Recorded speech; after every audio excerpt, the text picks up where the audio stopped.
I am completely at my wit's end. All of a sudden, my son refuses to go into his room, but he refuses to explain why. What should I do? We moved into a new house about a year ago so that my son, who turns 4 next month, can have his own room. We thought the transition would be rough, but he took to his room almost immediately and had no issues. He loved his room, had all his toys in there, bedtime routines went smoothly. Most nights he dozes off after a couple of stories and a smooch on the head. He has his night lights and we keep his door open, even though he never mentioned being scared of the dark. Something changed on July 4th. He spent a good chunk of the afternoon playing in his room, even refusing to come downstairs for a bit. That same night and every night since, he refuses to go into his room at all, insisting on sleeping in our room. He won't go in with us holding hands, and if we're able to get him in for a second to retrieve a specific toy, he won't go all the way in and then immediately run away back down the hall. He has no problem taking a bath in his bathroom across the hall, but he insists we keep the bathroom door closed. Then he runs straight from the bathroom to our room. We have asked him in all sorts of ways why he doesn't want to go in his room. And he'll deflect either by screaming cowboy hat, a la muffin, or giggling while naming every animal he can think of. We're guessing he had a nightmare at some point, but he did spend the afternoon in his room with no problem on the day this started. We're not getting anywhere here, and as a result I've been sleeping in his room while he shares our bed with my husband. Maybe I'm looking for someone who had a similar experience with their child that can offer up some fresh ideas, or maybe I'm just venting because I miss my bed. Edit 7/23. Thank you so much for all of your great responses, ideas and stories. I think I may have cracked the case here, but now I have to figure out how to go about it. I was just grabbing something in his room around 3 p.m. today and heard what was definitely an animal scurrying on the roof. Probably a squirrel. We have a metal roof and an exposed beam ceiling, so we hear any drop of rain, but I have never until now heard an animal. This would make sense as to why he sometimes keeps naming animals in his room. Now if I'm right, I just have to figure out how to go about this. Relevant comments. Honey. No 8465. My guess is he's either scared or ashamed. Could be fireworks like others are mentioning, or it could be really silly. Hopefully not a ghost. I'm thinking like he pooped in the closet, had a potty accident, vomited, broke or spilled something. Have you torn the room apart to make sure nothing is different about it? OP, my perception is that he seems more scared than ashamed. I've been sleeping in his room every night and checked every single corner, nothing out of the ordinary. I don't think it's the fireworks because there were no fireworks going off in the early afternoon when he was actually in his room, and either way he enjoys fireworks so much. We stayed outside all evening and watched them in both the front and back of the house. I've kept his room as normal and welcoming as possible, especially when he's taking a bath. He might crane his head around the corner to get a peek of his room but ultimately turn and run. We managed a few times to get him to walk a few steps in and grab a specific toy he wanted, but then he bolted. Update. After exactly 1 month, I finally figured it out. I've been busy but wanted to update because I still am so stoked he's back in his room. A few days ago, I got my son to acknowledge a couple of his toys from the doorway, and he stepped in a little bit with encouragement. I then took the opportunity to point at objects in his room and he had a huge reaction to a Marvel poster that had been hanging over his bed since we moved in a year ago. He ran to our bedroom and hid under our covers, so I took it off the wall and walked it through the hallway. I stopped at our room for confirmation and he freaked out when he saw I was holding it. I told him that it's going in the garbage and he's never going to see it ever again. I hid it downstairs for later disposal, came back upstairs and told him it was gone. He leapt out of our bed and hurried down the hall to his room and jumped in excitement that evil face is gone. He then screamed in excitement about his Mario Kart bed, tossed my pillow off, threw his Mario pillow on and tucked himself in.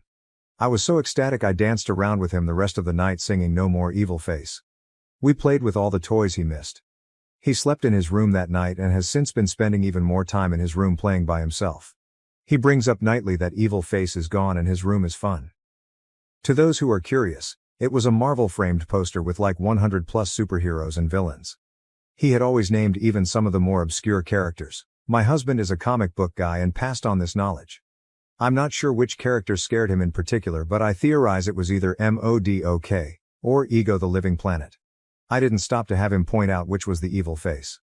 Relevant comments. What the poster looked like. A picture of the poster, 100 Marvel characters Charmander _and I knew it. Yes, Ego and MODOK have very evil faces. Another contender could be Armin Zola OP, that one too, but I couldn't remember his name TBH when my husband put it up, I felt like one day he would be scared of some of the sinister faces on it, but it just didn't click since it had always been there. Coca-Cola. When my son was a baby, I put Mickey Mouse and Friends wall stickers near his changing table. He got terrified of their eyes or something and I had to remove them. When he was a preschooler, I bought him pajamas that had a polar bear face on them and its eyes were angled and fierce looking. He was scared of it. I took a Sharpie and rounded the polar bear's eyes and brought his eyebrows out and down to look kinder. I was proud of myself for that one.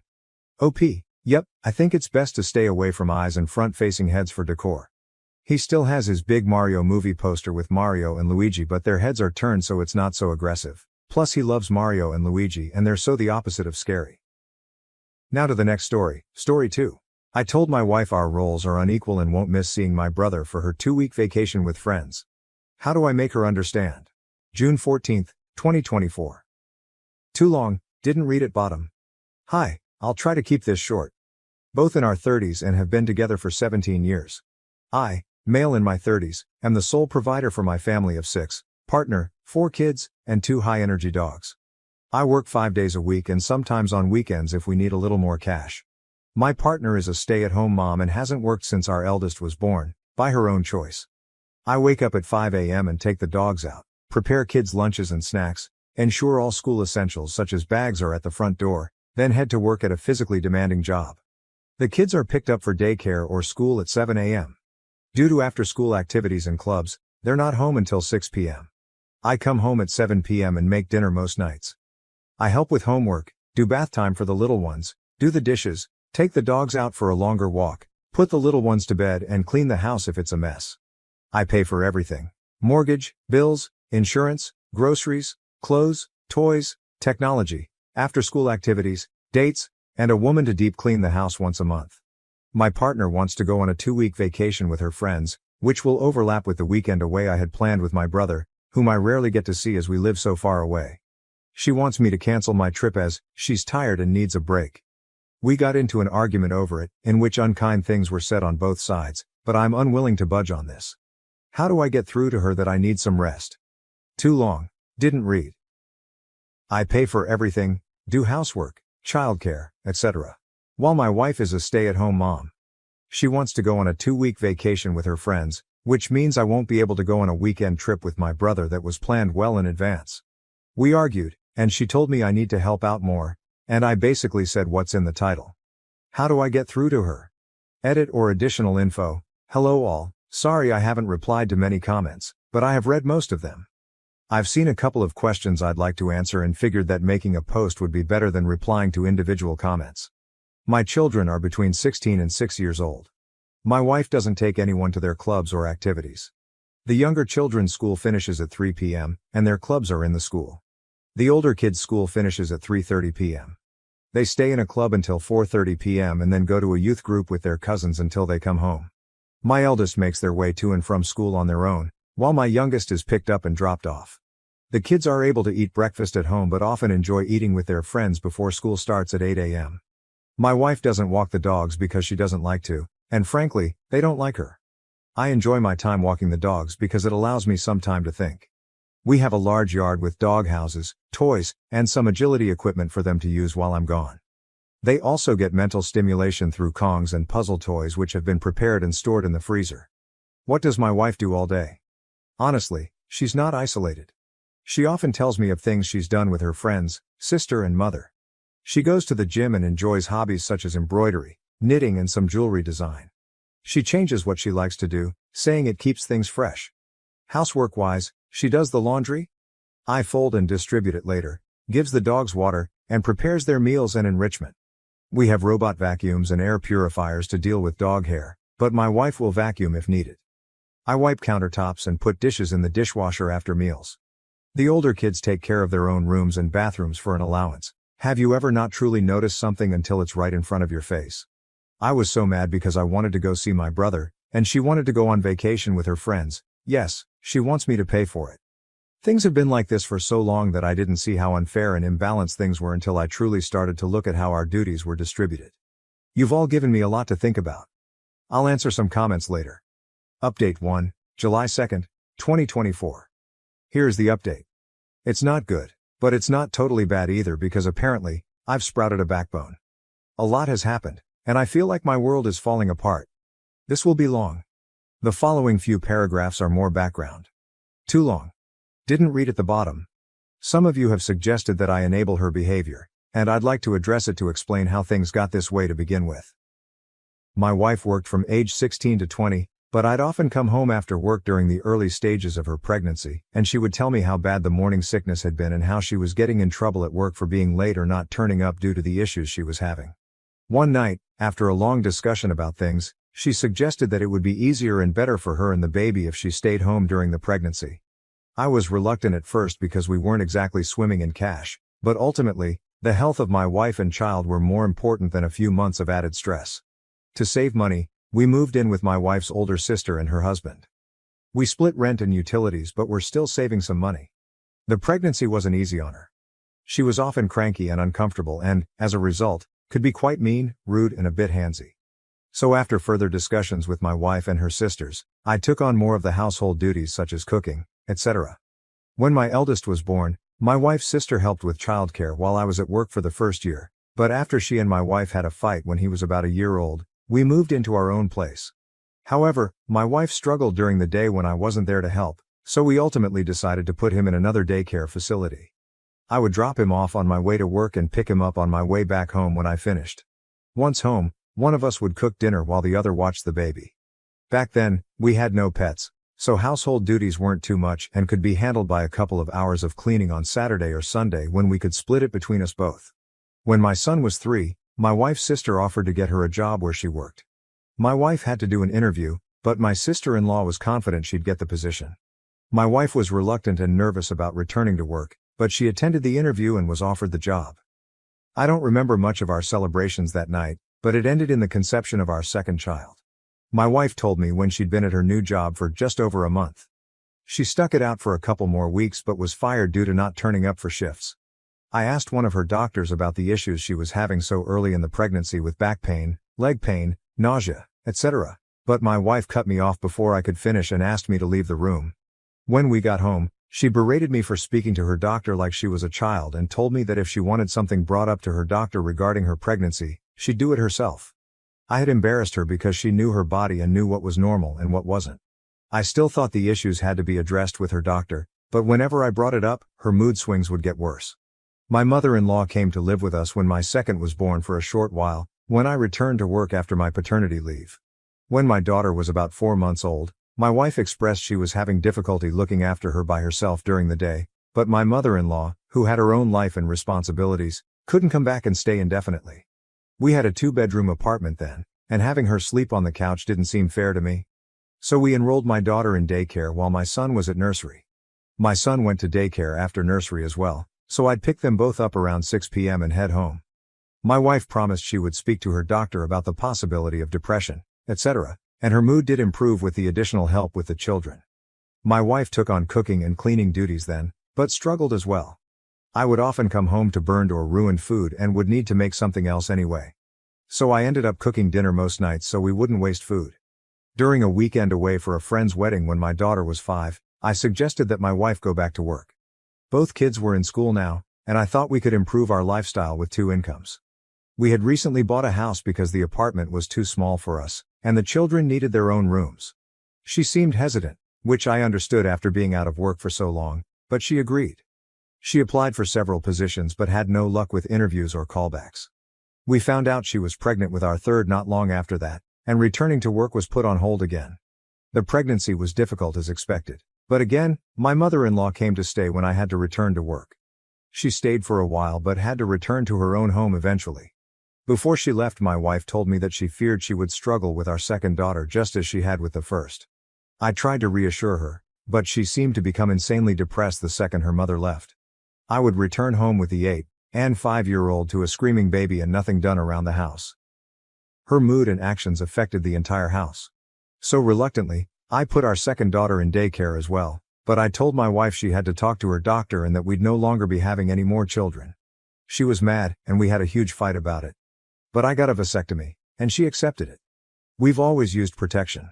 My wife is on birth control, and I always use condoms, but given that it had already failed twice for us, when my first was conceived after my 21st birthday, I was so drunk I don't think I wore one, our second after celebrating her new job, and our third at our friend's wedding. I didn't want it to happen again. But obviously the universe had other plans for us, and our third daughter was born 2 years after our second when we were celebrating a promotion I'd gotten at work. Obviously this is a brief summary of events, and there have been several other moments through the years when I've suggested she go back to work. But I thought I'd try to provide further background for those curious about how we got to where we are. Someone asked if my wife has had a break recently. She has never taken 2 weeks away before, but she goes away a couple of times every year for weekend trips with family and friends. The longest she has been gone is a week. Regarding the dogs and why they don't like her, she doesn't like them. She thinks the mental stimulation I provide through Kong toys, games, puzzles, etc., is unnecessary but freaks out if their energy levels are too high. One is a German Shepherd, which I was gifted for my birthday, and the other is a German Shepherd Malinois mix my wife brought home because she thought our GSD needed a friend. Yes, they have been to training and were originally in doggy daycare for the first couple of years. Now, on to the update, I suppose. Update 2, July 2nd, 2024. So as one of you suggested, I took a day off work. I genuinely wasn't feeling too good either, but I intended to speak to my wife about the situation while the children were at school. The kids all left for school by 7-ish, and my wife came downstairs at 11:45 and seemed very shocked to see me. She asked what I was doing at home, and I explained I took a sick day as I wasn't feeling well. The first words out of her mouth were, "But we need the money, you don't look that bad." I made a face, and she quickly asked what was wrong and if she could get me anything. I asked for water, and we sat on the couch, but soon her phone rang, and she went into the kitchen to talk. She came back a while later and asked if I wanted to get something to eat, and I said we could make something from the kitchen. She said she wanted to go out, and I suggested ordering takeout since I wasn't in the mood to go out. The dogs had been sitting by the chest freezer waiting for their lunchtime enrichment for 10 minutes now, and I asked if she was going to feed them. She flopped onto the couch and asked me to get it. I said no. She asked again, and I said no, again. She glared at me but eventually got up and fed them. She asked me to take her out again several times, and I kept saying no. I was starting to get a migraine, which I told her. But she kept asking, suggesting we could go shopping. She could get her nails done and we could enjoy the day together. I refused, saying we had something to talk about. She agreed but then went upstairs. She came back down 40 minutes later, dressed up, and said if I wasn't going to take her out, she'd go herself. I tried to get her to sit down so we could talk, but she blew me a kiss at the door and rushed outside without even locking it. While she was out, I took some of your advice and canceled the cleaning lady we have. I apologized to her, as I really did like her, but she was very understanding, and I think we parted on good terms. She returned home at 8 p.m. and immediately asked where dinner was. I told her the kids and I had already eaten. She asked where her dinner was, and I told her she'd have to make something for herself. She said she'd just order something, and I told her no. This gave her pause, and she looked at me like I'd just told her she had to starve. She said she couldn't cook, and I told her I know she's perfectly capable of making something. We have plenty of food. It's not like she has to be Gordon Ramsay to stick a tin of soup or something on the stove. She left again and returned 30 minutes later with McDonald's for herself, which set the younger kids off. Yes, they'd already eaten, but she walked in the door finishing her burger and drink with an empty bag and McFlurry tub. Our youngest asked why she didn't bring her any ice cream, and my wife said, "Daddy said I wasn't allowed to." I did not say this, and it took more strength than I'd like to admit not to yell at her in front of our daughter. When the kids were in bed, I asked her to sit and talk about the situation regarding our trips. She asked if I'd rescheduled with my brother, and I firmly told her no and that I wouldn't be. I tried to have a conversation. I explained I felt our duties were incredibly uneven and that I'd like for her to take on more responsibilities with the children and the house. She argued that she does enough, and I asked her to make a list. She put laundry, fed the dogs, made doctor's appointments, and grocery shopping. And I brought out my own list with everything I've told you guys so far and added that I created the dogs' meals. She simply has to give it to them. I fold and distribute laundry, take kids to doctor's appointments, and that the groceries are ordered through an app on her phone, delivered to the house, and I put them away. She got up then, and I asked what she was doing. She said she was going upstairs. I didn't argue, not wanting it to escalate into an argument and wake the kids up. She was visibly shaking with anger. A while later, I went upstairs as well. She was on the phone with someone, and when I entered the room, she demanded I leave and go sleep on the couch. I refused and climbed into bed. She hung up the phone and demanded again that I sleep on the couch, and again, I refused. She grabbed me and physically tried to drag me out. That resulted in a fight, and I ended up sleeping on the couch because she was going to wake the kids up again. The following days were much the same. I have stopped folding and putting away her laundry. I do it for myself and the younger kids, and my two oldest take their piles and put them away themselves. I still cook for the kids but have told my wife that she has to make her own meals. Petty, I know. I think my eldest heard us arguing because he asked if he could take the dogs out for a couple of walks with his friend during the week. He has, and he says he's enjoying it, but I think he and my wife had an argument the other day because he's been very distant with her, and things just feel off. He's asked me about 3 times if I love him. Of course, I've told him there is nothing he could ever do to make me not. Yes, I've tried to talk to him about it, but he doesn't want to talk yet, and I need to respect that. I think pushing him could be a mistake. Thursday night, my wife asked if we could have a drink as I had to leave on Friday to see my brother. I had one, but honestly, it went right to my head and I just wanted to sleep. She kept trying to initiate sex, but I wasn't in the mood. I woke up Friday morning and my wife was gone. So was her suitcase. I've texted and called but there's been no answer other than a text telling me we'd talk about it when she's back. She ignored me and went on her trip regardless, and I am furious. I have left her some cash in the bank account she has the card to but have moved everything else into another account. I had to call my brother to explain why I wouldn't be coming to see him, and he arrived here on Saturday with my nephew and 2 nieces. The house is very full, but honestly, it feels more open than it has in a long time. The kids seem relaxed, and so do the dogs. I don't know what will happen with my wife, but I am done. I can't afford a lawyer right now, and unfortunately, I don't know anyone who could give me a deal or do me a favor, but this marriage is over. It should have been a long time ago. Too long. Didn't read? My wife and I talked, had an argument. She went on her trip regardless, and my brother is here with his family. This sub only allows one update, so if I post anything further, it will be on my own profile. Relevant comments. OP on if his wife might have undiagnosed health problems including PPD. OP, I spoke to her doctor about the issues she was having because she would not. He asked her what was happening, how she was, and she would say the pregnancy was fine. She was having no issues yet at home. All I got was how hard things were, how ill she felt, how sore she was, screaming, yelling at me. I went to bed because I am 6.5 and work a physically and mentally demanding job. It is not good for my body to sleep on a 2-seater couch.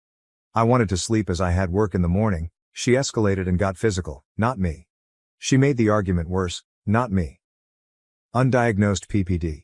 She has been to her doctor who had diagnosed her with nothing. She told me so herself, and as for me knocking her up, it takes 2 people to create a child. We do not live in America and my wife is pro-choice. If she wants to terminate, she has the ability to do so. I told her after our second was born that I didn't think having more kids was a good idea and she insisted. I said the same thing after our third and after my vasectomy and she lost her mind. Let her go on vacation and feel like herself for the first time in forever. Did she not feel like herself when she went on multiple weekends away last year with her friends? Does she not feel like herself when she's hanging with the girls for lunch dates throughout the month? Do you know the last time I saw my brother in person? Before the pandemic. He is here to support me. If you want my wife to go on vacation so I can't, then it's perfectly reasonable that my brother can come to the home I pay for when I need him. Are you my wife? Update 3, July 2nd, 2024. Same day, 6 hours later. Slight update. I'm not going to add this to the post as it's already long enough. Please excuse any spelling mistakes as I'm so tired. Thank you all, but I'm not in America. I know a lot of you have suggested I message her telling her I'm going to divorce her, etc., but I think I'm going to play it cool, act like I've accepted her decision so she's not on guard. I know she's said something to my son, but he won't tell me what it is and I feel like if I push him to he might not ever, but my nephew and him are hanging out a lot. They're close despite not seeing each other much, so I'm hoping he might confide in him and maybe open up.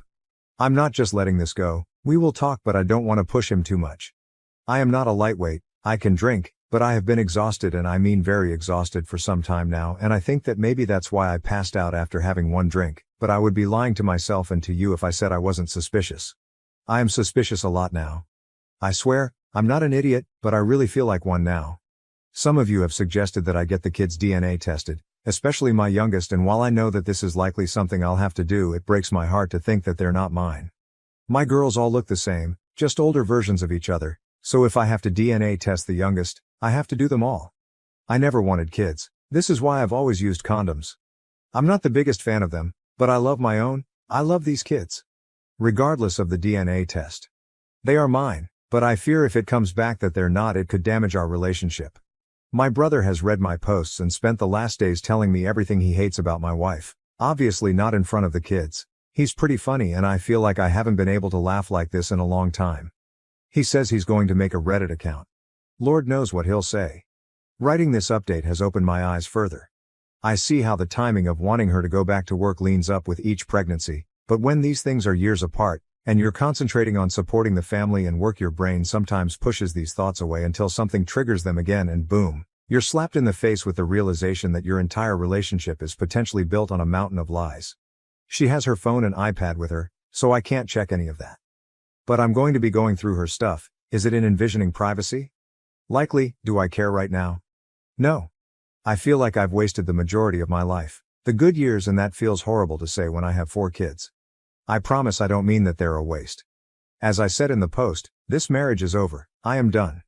My kids deserve better, but I won't be alone when I confront her. As I said, she can get handsy, and no, I have never retaliated and I don't want to be put into a position where I need to. I thank you all for your comments, your insight, your kindness. I know I haven't replied to many comments at all, but don't really have time to do so when there are so many, but I am trying to respond to DMs as that seems like the easier thing to do. I want to ask my sister-in-law what actually happened with my wife and that job. But I don't want her to know I'm suspicious. My sister-in-law is a kind woman, but she is my wife's sister, so her loyalties lay with her, I suppose, and I don't want to alert my soon-to-be ex. Does anyone have any ideas how I can do this? Seems odd to bring up a job my wife had for a very brief time years ago. I wish you all the best. Relevant comments. OP on the accusations of not respecting his wife's needs and wants. OP, how do I not respect her needs and wants? I pay for everything and do the majority of the childcare, pet care, and housework. I have not gone on vacation in years because I was providing for my family. I have given her everything she's wanted for the past 17 years, and she couldn't give me a weekend with my brother. Why couldn't we both go on vacation? Because I don't randomly have the money to fund 2 weeks away for her. I can't just up and leave my 16-year-old to look after 3 younger kids and 2 high-energy dogs. I couldn't take them with me because that would mean multiple plane tickets and accommodations, food, etc., for them, as well as dog sitting or boarding for the dogs. Now to the next story, story 3. Wife accused me of cheating whenever I talked to a woman. We tried therapy, but it didn't work. Then she slept with a guy to make me understand. Wife accused me of cheating every time I talked to a woman, so we tried therapy, but it didn't help. Then she slept with a guy to let me know how it feels. My name is John, and I am 30 years old. I met my wife Claudia, who is 28 years old, when I was in college. At that time, I was majoring in business economics, while Claudia was studying English. We first crossed paths at the house of a mutual friend. We hit it off pretty well and dated for a couple of years. Sometime after we both graduated, I decided to propose to her, and she said yes right away. That's the summarized version of our courtship, since I don't think there's anything really noteworthy in there. We've been married for 4 years now. I think I started to notice some changes in my wife. By the way, let me just say that her name is Claudia as a pseudonym. After we got married, I think about a year after it started, after she walked in on me and a female colleague together at a bar. I know it sounds bad, but it was an entirely innocuous situation. A bunch of us, co-workers, went out after work for some drinks, which isn't an unusual occurrence, and as people started to leave one by one, it was eventually only me and this colleague left at the bar. Claudia walked in with her friends and they came to say hi to us. I returned the greeting normally because it's not like I felt like I was doing something wrong, but it was when Claudia got back home after me that everything hit the fan. When she walked in, she threw her purse down and came stomping towards me. She pointed a finger in my face and started screaming about how she caught me in the ACT cheating on her. I tried my best to tell her that wasn't the situation, but she honestly didn't let me get a word out. When she finally calmed down, only after calling me every terrible thing a person can call a cheater, I explained the situation to her, even showing her photos that the group of us had taken earlier that night. I also pointed out to her that I didn't react strangely when she came with her friends because I knew I wasn't doing anything wrong, and I had hoped it would be evident. After my explanation, she said okay, seeming to have finally understood. She stood there for a few seconds like she wanted to say something, and then she went into the room. This was quite some time ago, but it still irks me to this day that she never apologized after all of that. However, the reason why I'm retelling this whole episode is because that was the point where she seemed to become clingy and overly jealous. I would sense mood shifts if I looked in the direction of a woman or simply answered a few questions for a woman, even if she was just asking for directions. I also noticed that these rules didn't seem to apply to women who were very obviously not a threat. I think a sensible amount of jealousy is healthy because it allows for the enforcement of boundaries, but it's very easy to tell when it's excessive. In her case, it just seemed to become excessive after that episode, which didn't make sense to me because she had no reason to be so wary of me in the presence of other women. Most of the time, I'll know that an interaction with a woman has soured her because I'll notice a shift in her emotions, but it is only some of the time that she actually starts something. It's never a civil discussion, as she always gets emotional around the topic, and to say it drives me crazy is an understatement because she'll always cite the smallest thing as the reason she suspects me. For instance, there was a time when she caught me and one of the female neighbors in our apartment building talking in the hallway. We were literally just talking about some basic politics, and Claudia walked out of our apartment, saw us in the hallway, and walked back in. As soon as I saw that happen, I knew I'd be in for it at that very moment. I'll admit that I thought of divorce because honestly, I knew that I couldn't keep living that way. It was highly draining. The only thing was I felt like it'd be better for us to approach couples therapy first, at least before I ended things with her. After all, I love her. So we tried that, and truth be told, it helped at least in the immediate period. But things took a comedic turn when she felt the therapist was taking my side too often. And then the therapist was the next person who Claudia assumed was trying to sleep with me. I remember laughing out loud the day she expressed that thought. It didn't make the situation better, but I couldn't help it. We eventually switched to a male therapist, and with that, the sessions were at least able to go on much longer, at least until the point where it seemed like the changes were actually sticking in her head. We went several months without an incident, so it finally seemed like there was progress. Well, at least until the point that I'm writing this post about. The last several months have been normal, like how things were between us before the hyper-jealousy even became a thing. However, I think things blew up when Rebecca, the same colleague who was in the bar with me years back, came to the house to hand over some documents when I wasn't there, since I was meant to be working from home the next week. I think my wife recognized her from the first time around, and I don't know whether she had a Winter Soldier moment or whether it was simply because a woman came directly to the house looking for me, but all hell broke loose when I got back home. She started howling at me the moment that I walked through the door, and I was greeted with the documents being thrown in my face. She asked me why Rebecca knew where I lived, according to her. Before I could even answer, it was because I must have brought her there before to sleep with her. The real answer was simply that I had told her where I lived when she said she wanted to drop the documents off. It didn't help that Rebecca is quite a curvy woman. So it then moved into a rant about how I must like women who are more endowed than she is, and I must have been sleeping with them all over town. She even said she was going to get herself tested for STDs because she was entirely convinced that I had cheated on her numerous times. Once she was done raving, I walked into the house, took a few basic things that I would need, and I walked out. I honestly had nothing to say to her, especially not in that state. I also knew that no matter what I had to say, it probably wouldn't enter her head because when she's in that emotional state, the voice of reason doesn't get to her. I knew it'd be better for me to leave the house entirely, so I did that. I heard her shouting behind me, "Enjoy Rebecca's bed now." This happened very recently, and I've been sleeping in a hotel since then. The thing is, I am set on divorcing her because I really can't live several more decades of my life, best case scenario, dealing with a woman who thinks that I'm cheating with every other woman in existence. The problem is, I know that the therapy sessions help to some degree, and I'm fighting within myself, trying to figure out whether I should try and attend sessions with her again or whether I should just give up. I think this is the decision I need help with, so I'd love it if you could all give me your opinions and thoughts on the situation. Edit. I've noticed several comments suggesting that I've already done enough and that it's time to let go of our relationship. In many ways, I agree with this sentiment. I worry that, regardless of how many therapy sessions we go through, it might only take one small incident for her to revert to her extreme jealousy. This constant fear of triggering her insecurities is draining, and it's not fair to either of us. Living under such tight control is not sustainable, and I'm exhausted from constantly having to prove my fidelity. While I may not proceed with a divorce immediately, I am now more open to the idea than ever before. The thought of ending our marriage is heartbreaking, but it may be the only way for both of us to find peace. If this issue arises again, I think I'll be ready to end it for good. To be completely honest, living under such tight control is not sustainable, and I am exhausted. However, I also don't want to live with any regrets. Therefore, I plan to give her one last chance, but if it happens again, that will be the end for me. This last chance is not just for her, but also for me to be sure that I did everything I could to save our marriage. I'm not very hopeful though, so I'm slowly preparing myself for the possibility of being single again. The thought of starting over is daunting, but it's better than enduring a life filled with mistrust and constant accusations. I've reached a point where my mental health and well-being are more important than holding on to a relationship that causes me so much stress. It is what it is, and sometimes, letting go is the best thing we can do for ourselves. Update 1.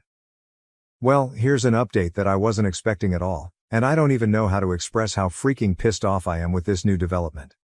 As I mentioned in my last post, I was starting to get more comfortable with the idea of divorce, but I wanted to give her one more chance to improve.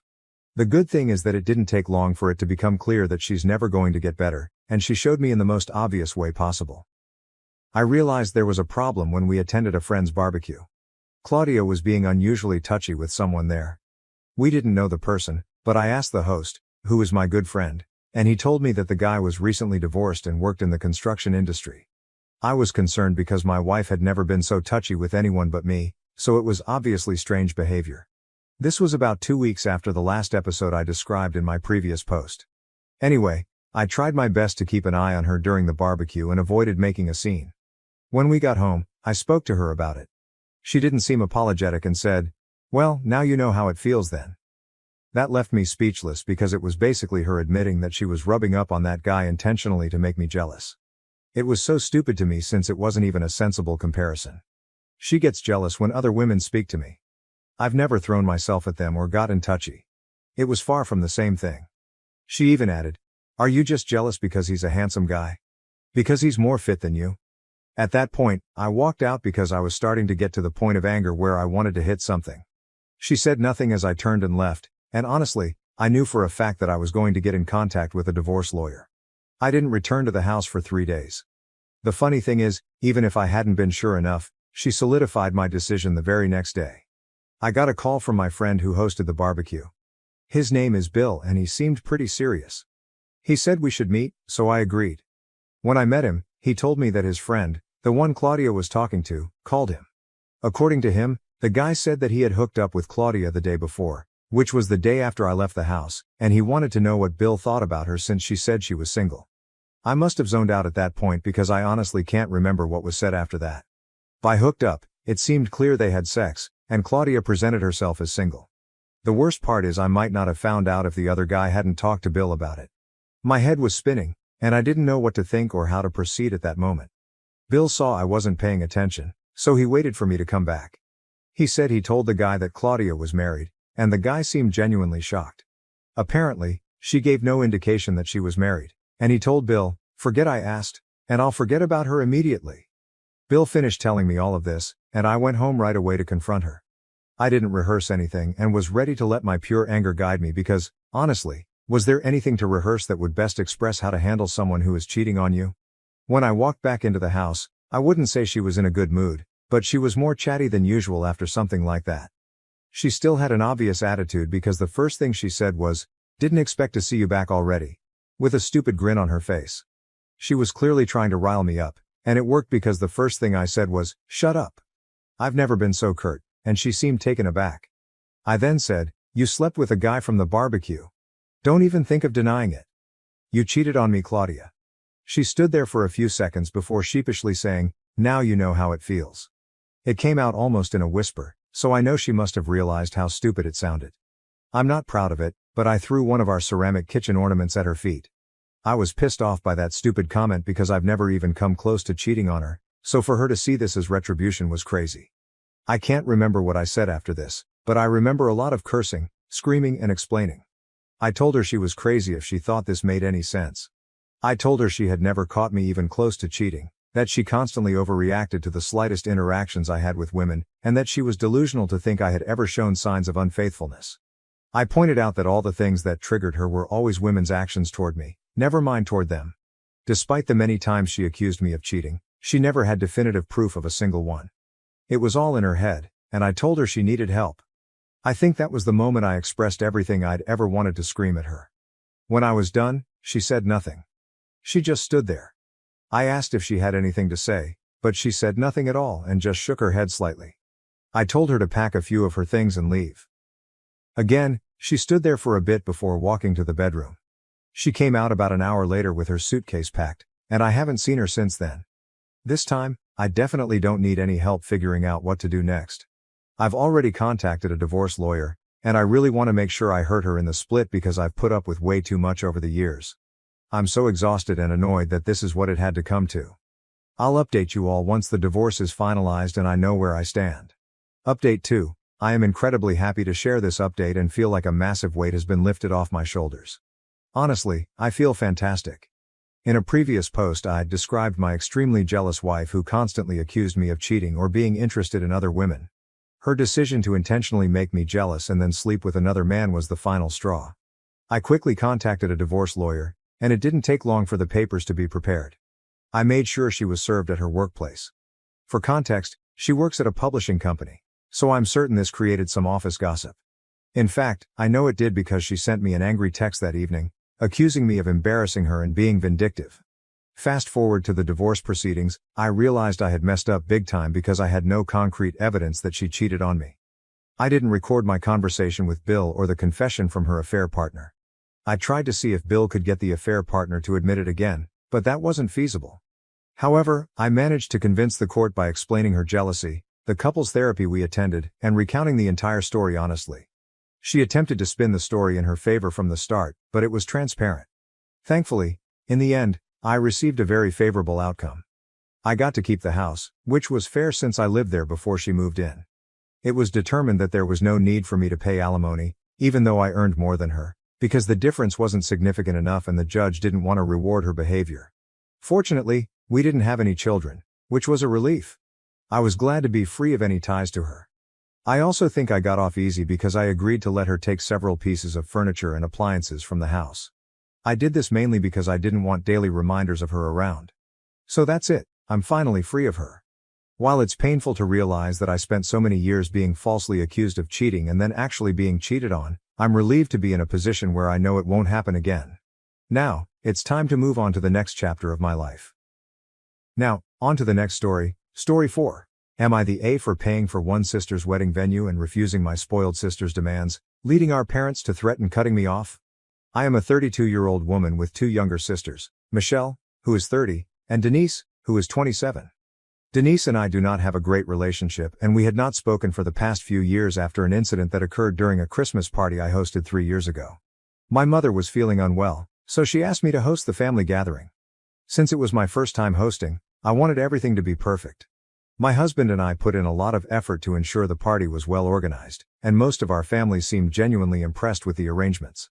However, Denise seemed to make it her mission to ridicule everything we had done. She kept making sarcastic remarks and insulting jokes, although I cannot recall exactly what she said, but her behavior was extremely aggravating. Eventually, I reached my breaking point and told her to either stop or leave if she did not appreciate our efforts. This led to a confrontation, and she ended up leaving. After that day, we stopped speaking to each other entirely. Even when we crossed paths at family events, she would give me the cold shoulder and I would do the same. Our parents made several attempts to reconcile us over the years, but instead of asking Denise to apologize for her actions, they urged me to reach out to her. According to them, as the older sister, it was my responsibility to be the mature one and not let a petty argument affect our relationship. Michelle, however, sided with me and believed I had no reason to apologize, as Denise's behavior at the party had been unacceptable, and anyone in my position would have reacted similarly. Both Michelle and I were well aware of how spoiled Denise had always been and how our parents' leniency contributed to her behavior. We had this dynamic since we were little, so it wasn't new, which is probably why Denise ended up being so entitled. Our parents always favored Denise because she was the youngest, and as a result they spoiled her endlessly. Even when she misbehaved or acted out in public, they would laugh it off rather than discipline her. Michelle and I were raised very differently. We were taught to behave well, and we never got away with the kind of behavior Denise did. It was as though she had been raised by entirely different people, which led to her becoming so difficult to deal with. Michelle and I made numerous attempts to befriend her and guide her toward being a better person, but our efforts were in vain because Denise was simply too stubborn and ill-mannered. Unfortunately, the world did not indulge Denise the way our parents always had. Throughout her adult life, she had been fired from numerous jobs due to her rude behavior towards colleagues and at times, even clients. Her difficult attitude earned her a poor reputation, making her almost impossible to work with. As a result, Denise had very few friends because her nasty demeanor pushed people away. After our argument, Even Michelle and I distanced ourselves from her, recognizing that she was unlikely to ever change. Denise held herself in high regard while thinking little of others, and neither of us was willing to tolerate that kind of behavior any longer. We had all grown too old to put up with her antics, and regardless of what our parents believed, we were not going to force ourselves into maintaining a relationship with her just to keep them happy.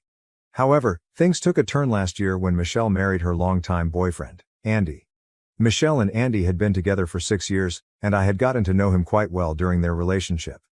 Andy and I shared similar personalities and had many common interests, leading us to become quite close. In fact, Michelle and my husband often joke that Andy and I were more like siblings than Michelle and I were. It is safe to say that we knew each other very well and got along easily. When Andy proposed to Michelle, I decided that I would pay for their wedding venue as my gift to them. This was supposed to be kept private, but my mother found out about it while the wedding plans were being discussed, as Michelle had mentioned the expenses. We did not think much of it at the time, but now this decision has come back to haunt me. While my parents said nothing about me covering the venue cost for Michelle's wedding at the time, they now expect me to do the same for Denise, who is also getting married. Denise believes that I should pay for her wedding venue as well, and my parents are pressuring me to do so, arguing that it would be unfair if I did not. After Denise got engaged a few months ago, she wrote to me to say that she wanted to make up for how she had treated me not just on the day of the Christmas party but for the rest of our lives. She wanted to start fresh now that she was getting married. I decided to forgive her, not giving it too much thought, mainly because we would still have to see each other at family events, and I wanted to avoid any unnecessary awkwardness between us. Her apology seemed sincere at the time, and since she is my sister, I wanted to give her a chance and see if we could mend our relationship. However, I did not anticipate that things would turn sour so quickly after our reconciliation. Denise and Michelle had already reconciled last year, around the time of Michelle's wedding, but that was largely due to our parents emotionally pressuring Michelle into inviting Denise to the event. Michelle, being soft-hearted than I am, decided to invite Denise, but she discussed it with me beforehand. I encouraged her to go ahead and extend the invitation since there was no direct conflict between them. Michelle had only stopped speaking to Denise out of loyalty to me, and I did not want that to create any further tension. I reassured Michelle that I would not mind if she invited our youngest sister to the wedding and even suggested that it might be a good gesture to keep the peace within the family. Denise attended Michelle's wedding and behaved surprisingly well. Though it was somewhat awkward, she refrained from drawing attention to herself or behaving poorly. She sat through the ceremony quietly, did not engage in much conversation, and left early, but at least she made the effort to be there. Her willingness to attend without causing any issues gave me the impression that she had matured during the couple of years we had not been in contact. This was a key reason why I chose to forgive her at the beginning of this year when she reached out to make amends. Over the past few months, Denise and I had been in touch sporadically, and it was genuinely nice to reconnect with her and see her in a new light. She had convinced me that she had changed and was no longer the spoiled, entitled and bratty girl we once knew. She also shared a lot about her fiancé, Hank. Apparently, they had met through a dating app last year and their connection was so strong that they moved in together within a month. They were so certain of their love for each other that they decided to get married after just a year of living together. While I personally thought they might be rushing things, it was not my place to voice that opinion since they seemed truly in love, so I kept my thoughts to myself. However, a couple of weeks ago, Denise asked me if I would be willing to pay for her wedding venue, just as I had done for Michelle. It should come as no surprise that I declined her request. The circumstances surrounding Michelle's wedding were entirely different, and I was not prepared to make that kind of financial commitment for Denise's wedding. When I told her no, she didn't argue or try to convince me otherwise. Instead, she abruptly ended the call without even saying goodbye, leaving me unaware of what was about to unfold. Within an hour of that conversation, I received a call from our parents, and to say they were upset would be an understatement. They were absolutely livid with me for refusing Denise's request.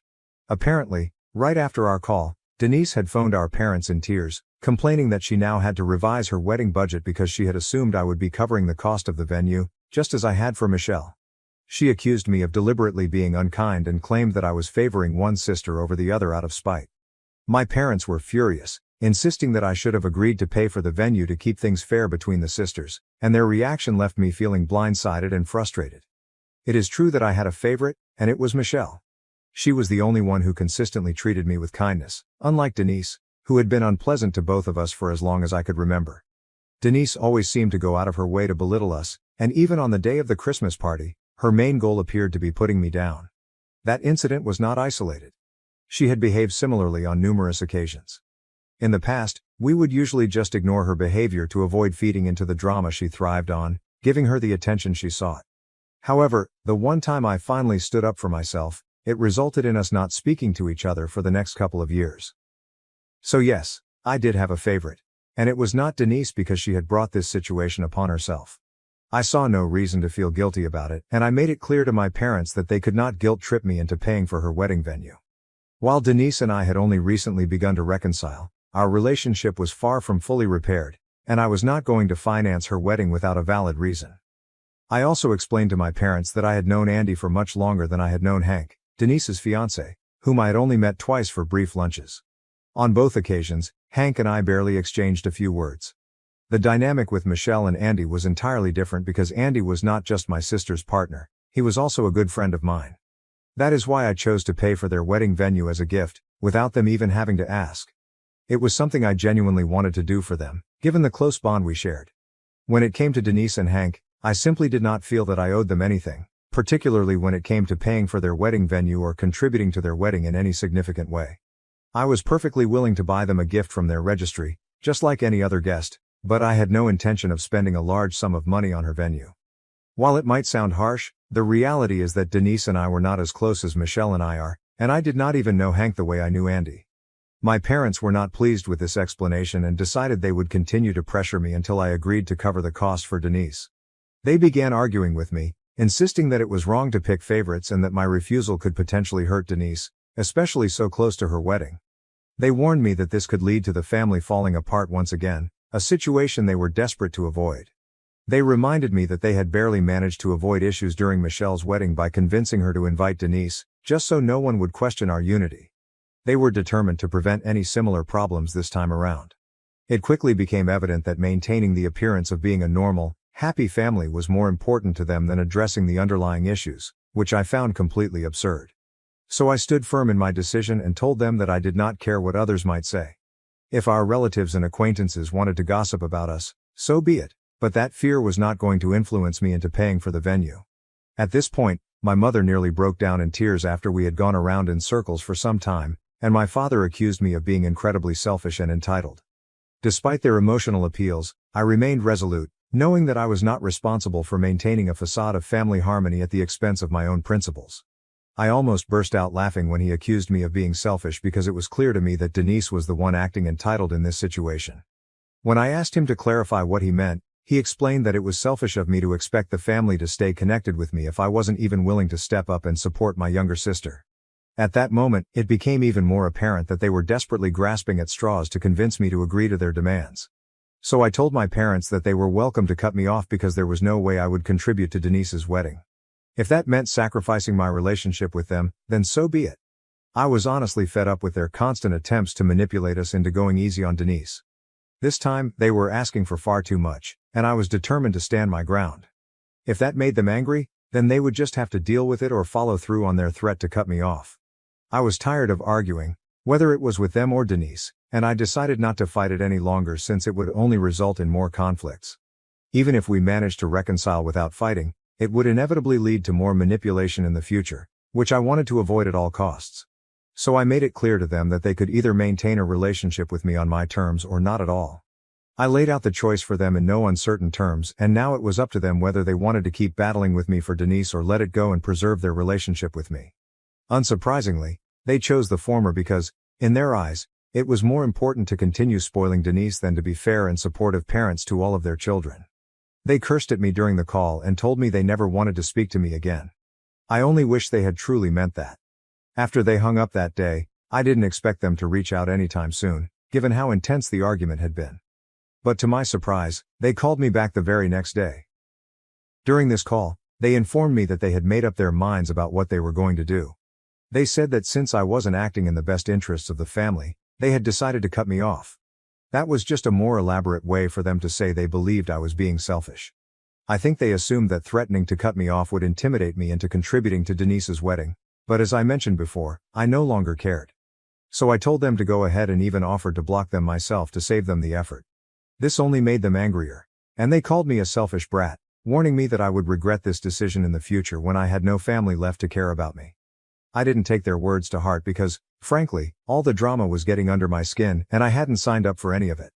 I told them to stop bothering me because no amount of threats would convince me to contribute to the wedding, and at this point, they were just making fools of themselves. After that conversation, my parents stopped calling, but Denise quickly took their place.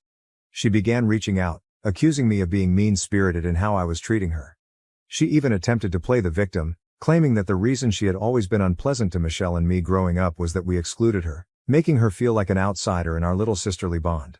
Honestly, that was a ridiculous excuse because we always tried to include her, but she would turn up her nose at us, acting aloof.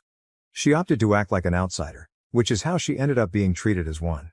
So I wasn't buying into her victim narrative, and I reminded her that she couldn't just gaslight me into believing her distorted version of events.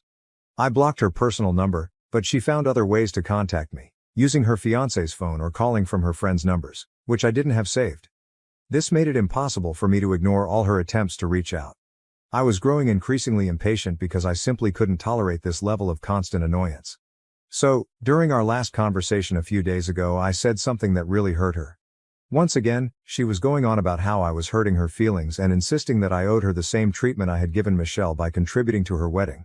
At that point, I snapped and told her that I owed her nothing because she was not as close to me as Michelle was. I reminded her that she had never treated me with respect or love and had always taken everyone for granted because that's how she was raised. I explained to her that if she had ever taken the time and made an effort to be kind to us, I would have willingly contributed to her wedding without her even needing to ask. It would have been something I did out of goodwill. However, the way she had been acting over the past few days was really distasteful, as if I owed her the payment for the venue. I made it clear to her that her behavior was not only ridiculous but also entitled, and it was starting to wear on my patience. She still had the opportunity to drop the issue and move on, but instead, she chose to argue with me and make the situation even worse. She tried to justify her expectation by pointing out that I had paid for Michelle's venue, implying that I should do the same for her.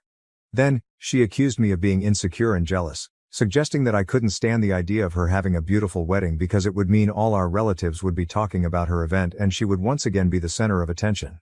According to her, that's why I didn't want her to get married the way she wanted. Her accusations were utterly absurd. Everyone here is an adult, except for her, presumably, who doesn't think that way. In response, I told her that maybe the reason I didn't want to contribute to her wedding was simply because I didn't like her and didn't want to waste my money on a marriage that likely wouldn't last, given how she has a knack for driving people away with her erratic behavior. To me, it just didn't make sense to invest in something that seemed destined to fail. She completely lost control after that, screaming at me in anger, but I didn't stick around to listen to her rant. Instead, I hung up the phone, not willing to engage further in such a pointless argument. But things have become kind of chaotic after that because my parents and a couple of my other relatives have contacted me to tell me what I said was out of line because now she's really miserable and believes that saying her fiancé would leave her was a low blow. Am I the a-hole for telling my sister that her fiancé would leave her because of her crazy behavior? Update 1. Hi, I've gone through the comments here, and most people seem to agree that I didn't say anything out of line. If she didn't want me to lash out, she probably shouldn't have been insulting me while asking for help. That's true, I guess, and I shouldn't feel horrible about it just because my parents and a few other family members support her. Michelle and Andy don't think I did anything wrong, neither does my husband, and it seems like most of you here agree. So I don't see any need to apologize to her for anything. Honestly, I just wish my family would understand this because things have really gotten out of control. My parents have been relentlessly trying to get me to apologize to Denise and retract what I said because, apparently, she's hurt by it. I don't even understand why she's so affected. If she truly has faith in her relationship, then my words shouldn't bother her at all. I barely even know her fiancé, so my comment should be pretty irrelevant to her. The only reason I can think of is that she isn't really confident about her relationship, which is why my words are getting under her skin. Considering how she reacted, it's possible that what I said touched a chord. That's just a theory though. I can't think of any other reason why someone would take this so hard. It could be for attention, but she already gets plenty of that from our parents, and she hasn't made this situation public, so that seems unlikely. In any case, I'm definitely not going to apologize because she doesn't deserve it. She can continue to cry about it if she wants, but it's not like she's going to cancel her wedding just because I'm not paying for the venue. The wedding will still go on, so I really don't understand what all the fuss is about. I had been feeling pretty bad about the way my family was treating me just because I refused to go along with what Denise wanted, but now it's clearer than ever that my parents don't care about anyone except her. She will always be their first priority, no matter how old she gets. I can say anything I want, but she will always be the same and unable to change since they will support her actions all the way to the end. Update 2. So, the invitations to Denise's wedding were recently sent out, and guess what? I didn't receive one, and neither did Michelle. While I can understand why Denise wouldn't want to invite me, the fact that she didn't even invite Michelle, despite Michelle having invited her to her own wedding, is simply ridiculous. When Michelle initially didn't want to invite Denise to her wedding, our parents made sure to talk her into it and pushed for them to reconcile. But now, suddenly, they don't seem to care about appearances anymore. Clearly, what Denise wants is far more important to them than what Michelle wanted for her own wedding. The double standards are absolutely infuriating, and it makes me so angry. Michelle and I met for lunch the other day, and she told me that our parents had even texted her, saying she could still get an invitation to the wedding as long as she promised to cut me off and never speak to me again unless I apologized. Michelle, of course, told them to leave her alone and went as far as to call them the worst parents on the planet. This led to them arguing with her, accusing her of being my minion. They were incredibly vicious, even going so far as to say that at this point, they only considered Denise to be their daughter. According to them, Michelle and I are just too selfish and don't deserve to be related to them because we clearly refuse to make any sacrifices for our family. It's astonishing how entitled they sound, and they don't even seem to realize it. They genuinely believe that allowing them to walk all over us is the only way we can prove our loyalty to the family. It's unbelievable how their minds work and the mental gymnastics required to paint us as the villains, simply because we don't want to waste our time, money, and energy on someone who will never appreciate it. We have given Denise countless opportunities to improve her behavior and act like a normal person around us, but she stubbornly refuses to grow up and be a decent human being. So I don't understand why we are expected to constantly put up with her behavior and pretend that she is a kind person when it's blatantly obvious that she isn't. It's not our fault that she never learned how to be kind to others or how to treat people with respect.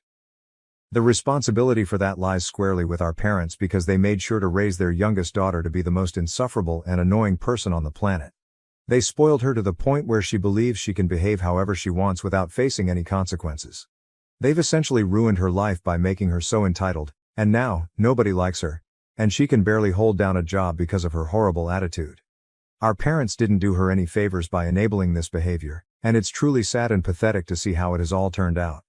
They were the ones who spoiled her, and I would honestly say that they ruined her life by making her so entitled because now nobody likes her, and she can barely even hold down a job thanks to her horrible attitude. They certainly didn't do her any favors and are still continuing to enable this behavior. It's just sad and pathetic at this point. Update 3.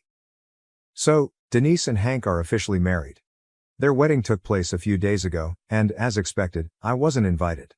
However, I did see plenty of photos since they were all over my social media. I guess because I didn't pay for the venue, they got married in my parents' backyard, based on what I could gather. However, it seems that they had a pleasant day, so I'm not sure why there was such a commotion earlier. They could have simply adjusted their plans from the beginning instead of throwing a tantrum and making a huge deal out of nothing. But what's done is done, and I'm just glad they're married now. Unlike them, I have no desire to waste any more of my time talking about them to others, which is exactly what they did at their wedding. Afterward, several relatives reached out to me, asking if it was true that I had promised Denise I would help with her wedding by covering the venue costs, only to back out at the last minute. They were told this was the reason I was disinvited and why the wedding had to be moved to my parents' backyard. That's the version of events they're going with, but it's completely pointless because I obviously told my relatives the truth, and they believed me. Everyone is well aware of the reputation that Denise and my parents have, so they weren't buying into that story anyway. Their attempt to save face was, in my opinion, pretty useless. I haven't spoken to any of them since our last fight, and I honestly don't see us ever getting back on good terms after this. Too much time has passed, and unless they genuinely prove they've changed, I can't imagine having any kind of relationship with them in the future. Michelle and I have put up with a lot of disrespect over the years, but we've finally reached our limit. In the past, our parents could manipulate us and guilt trip us into forgiving Denise, but now that we're not on speaking terms with them either, they've lost that power over us, and I, for one, am relieved. Sometimes, things just become too overwhelming to handle, and that's exactly what happened with my family. Sure, it's not like I don't miss talking to my parents because we did have some good times, and they were kind to us on occasion, but in light of what has happened recently, I feel like cutting them out of my life was the best decision I could have made. When the wedding photos were first posted, I felt a little down in the dumps, but it didn't take long for me to realize that I wasn't really wanted among those people anyway. So it was better for me to stay away, And that's exactly what I'm going to do from now on.